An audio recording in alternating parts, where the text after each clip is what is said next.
Bamboo tree example తీసుకోండి.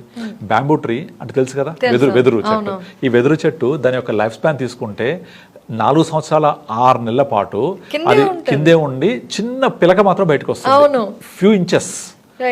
ఇది 95% of life span. చివరి 6 నెలల్లో అది మీరు ఊహించేంత పెరుగుతుంది. అది ఏం చేస్తుంది, ఆ 90% రూట్స్ అంతా స్ప్రెడ్ చేసుకుంటూ ఉంటుంది. స్ప్రెడ్ చేసుకొని మరి అంత పొడుగు నిలబడాలి అంటే దాని ఎంత స్ట్రాంగ్ ఉండాలి, తుఫాన్లు వచ్చినా వరదలు వచ్చినా తట్టుకుని నిలబడాలంటే రూట్ స్ట్రాంగ్ ఉండాలి. ఆ స్ట్రాంగ్ రూట్ కోసం అంత కష్టపడుతుంది, తర్వాత మీకు అంత రిటర్న్ ఇస్తుంది. ఇంకో ఎగ్జాంపుల్ చెప్తాను మీకు, మామిడి టెంకాయ ఎగ్జాంపుల్. మనము ఒక మామిడి చెట్టు నాటితే అది ఒక చిన్న మొక్క వృక్షమై పళ్ళివ్వడానికి మినిమం 5-6 ఇయర్స్ పడుతుంది.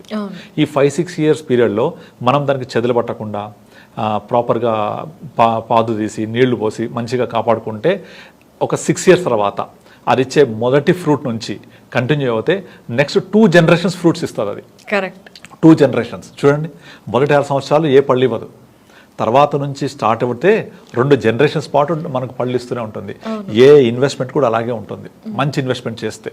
ఇప్పుడు ఫర్ ఎగ్జాంపుల్ చాలామంది మన గుడ్ ఓల్డెన్ డేస్లో ఎక్కడో ల్యాండ్ కొని ఉంటారు, చాలా long back, 30 years 40 years back. ఇప్పుడు అవి ఊహించలేనంత వాల్యూ పెరిగి ఉంటుంది.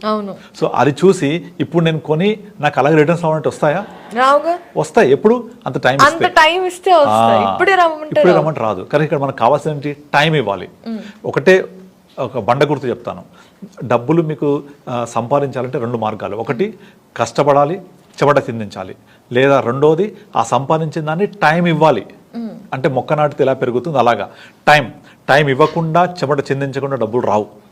సో టైం ఇస్తే ఆ చిన్న మొత్తాలు పెరిగి పెద్ద మొత్తాలు అవుతాయి.